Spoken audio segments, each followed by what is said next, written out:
ರೇಗ್ ಬಿಡ ಬಿಡು. ಪಾಪ ಅದಕ್ಕೆ ಯಾವುದೋ ವಿಷಯಕ್ಕೆ ಡಿಸ್ಟರ್ಬ್ ಆಗಿದ್ದಾರೆ ಅನ್ಸುತ್ತೆ. ಸೇವಂತಿ ಸೇವಂತಿ, ಯಾಕೆ ಇವಳು ಹೀಗೆ ಆಡ್ತಿದ್ದಾಳೆ? ನಾವು ಹೇಳೋದು ಸುಲಭ ಅರ್ಜುನ್. ಪಾಪ ಆ ತಾಯಿ ಮನಸ್ಸಲ್ಲಿ ಏನೇನು ಓಡ್ತಿರುತ್ತೋ ಏನೋ. ಒಂಥರ ಅದಕ್ಕೆ ಪರಿಸ್ಥಿತಿ ಹೇಗಿದೆ ಅಂದರೆ ಹಚ್ಕೊಳ್ಳೋದು ಕಷ್ಟ, ಬಿಡೋದು ಕಷ್ಟ ಅನ್ನೋ ರೀತಿ ಆಗಿದೆ. ಇರಲಿ, ನೀನು ಹೋಗಿ ಸಮಾಧಾನ ಮಾಡು. ಮಗು ನಿಲ್ಕೊಡು, ನಾನೇ ಮಲಗಿಸ್ಕೊಳ್ತೀನಿ.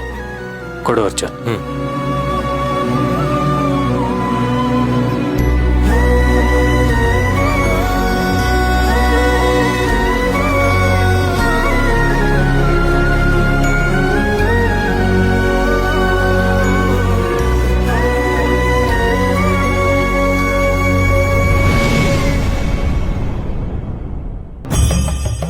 ಸೇವಂತಿ, ಏನ್ ತಲೆಗೆಲೆ ಕೆಟ್ಟಿದ್ಯಾ ನಿನ್ಗೆ?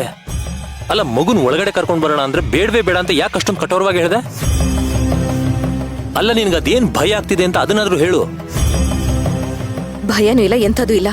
ಸುಮ್ನೆ ಹೋಗಿ ಮಲ್ಕೊಳ್ಳಿ ಸರ್. ಏನ್ ಸುಮ್ನೆ ಹೋಗಿ ಮಲ್ಕೊಳ್ಳೋದು? ನೀನ್ ಈಗ ವಿಚಿತ್ರವಾಗಿ ಆಡ್ತಿದ್ರೆ ನನಗೆ ಭಯ ಆಗಲ್ವಾ?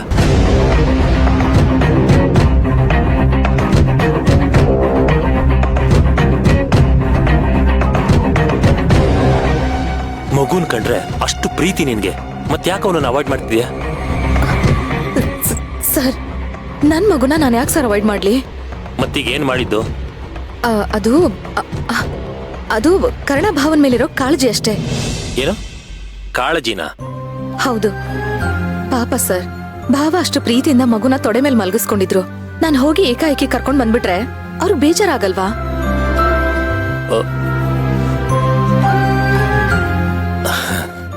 ಅಷ್ಟೇನಾ? ನಾನು ಏನೇನೋ ಅನ್ಕೊಂಡೆ. ಅನ್ಕೋತೀರಾ? ಮಾಡಕ್ಕೆ ಇನ್ನೇನ್ ಕೆಲ್ಸ ಇದೆ ನಿಮ್ಗೆ? ಅಲ್ಲ ಕಣೆ, ಅಟ್ಲೀಸ್ಟ್ ಹೀಗಂತ ಹೇಳ್ಬೇಕು ತಾನೆ. ನಾನು ಭಾವನ್ ಮುಂದೆ ಹೇಳಿದ್ರೆ ಅವರು ಮಗುನ ಕರ್ಕೊಂಡು ಹೋಗ್ತಾರಾ? ಪರವಾಗಿಲ್ಲ, ಬೇಡ ಅಂತ ಮಗುನ ವಾಪಸ್ ಕೊಟ್ಬಿಡ್ತಾರೆ. ಆದ್ರೆ ಮನ್ಸಲ್ಲಿ ಅವರು ಎಷ್ಟು ಬೇಜಾರ್ ಮಾಡ್ಕೋತಾರೆ. ಅದು ನಿಜ. ಪಾಪ ಸರ್, ಬೆಳಗ್ಗೆ ಹೋದ್ರೆ ಅವ್ರ ಮನೆಗ್ ಬರೋದೇ ರಾತ್ರಿ ಆಗತ್ತೆ. ಕೃಷ್ಣನ್ ಜೊತೆ ಟೈಮ್ ಸ್ಪೆಂಡ್ ಮಾಡೋಕೆ ಆಗ್ತಾ ಇಲ್ಲ ಅಂತ ಅವ್ರು ಎಷ್ಟು ಬೇಜಾರ್ ಮಾಡ್ಕೋತಾ ಇದ್ರು ಗೊತ್ತಾ? ಅದೆಲ್ಲ ನೆನ್ಪಾಗಿ ಕೃಷ್ಣನ ಅಲ್ಲೇ ಬಿಟ್ಟು ಬಂದೆ ಅಷ್ಟೇ. ಹೋಗ್ಲಿ ಬಿಡು, ಇದು ಒಂಥರ ಒಳ್ಳೇದೇ ಆಯ್ತು. ನಮಗೂ ಒಂದ್ ಸ್ವಲ್ಪ ಪ್ರೈವೇಸಿ ಸಿಕ್ತು. ಅಜ್ಜಿಗೆ ಅರ್ವೆ ಚಿಂತೆ ಆದ್ರೆ ಮೊಮ್ಮಗಳಿಗೆ ಇನ್ನೇನೋ ಚಿಂತೆ ಅಂತೆ. ಹೋಗಿ ಸರ್ ನೀವು.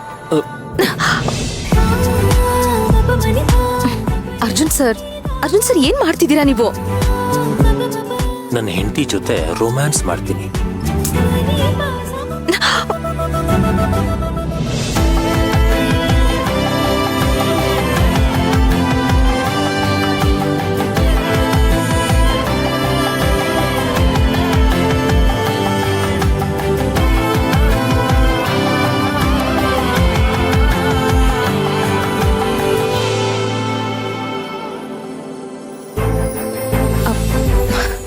ಅರ್ಜುನ್ ಸರ್, ಏನ್ ಮಾಡ್ತಾ ಇದ್ದೀರಾ ನೀವು?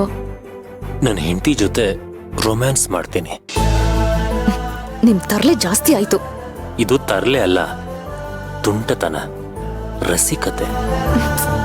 ಅಯ್ಯೋ ಬಿಡಿ ಸರ್, ನಾನು ಹೋಗಿ ಮಲ್ಕೋಬೇಕು. ನೋಡು, ತುಂಬಾ ದಿನ ಆದ್ಮೇಲೆ ನನಗೆ ನಿನ್ಗೆ ಪ್ರೈವೇಸಿ ಸಿಕ್ಕಿದೆ. ಕಮಾನ್, ಲೆಟ್ಸ್ ಎಂಜಾಯ್. ಹೌದಾ? ಎಲ್ಲಿ ಒಂದ್ ಮುತ್ತು ಕೊಡು.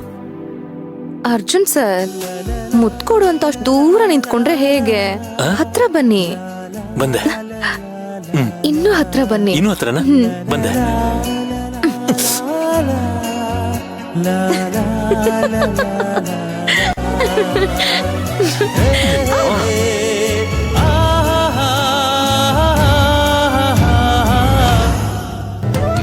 ಗಂಡನ್ನ ಜಾಸ್ತಿ ಕಾಡ್ಸಿದ್ರೆ ಮುಂದಿನ ಜನ್ಮದಲ್ಲಿ ಗೋಡೆ ಮೇಲಿರೋ ಹಲ್ಲಿಯಾಗಿ ಹುಡ್ತೀಯ.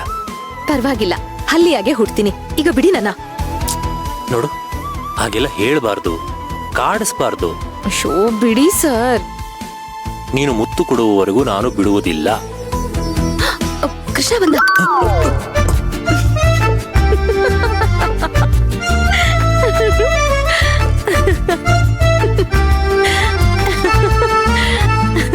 ನಿನ್ನ ನಕ್ರಿ ಎಷ್ಟು ಚೆನ್ನಾಗಿ ಕಾಣಿಸ್ತೀಯ ಗೊತ್ತಾ? ಮದ್ವೆ ಆದಾಗಿಂದ ಇದೇ ಡೈಲಾಗ್ ಹೊಡಿತಾ ಇದ್ದೀರಾ. ನಿಮ್ಗೊಂಚೂರು ಬೋರ್ ಆಗಲ್ವಾ?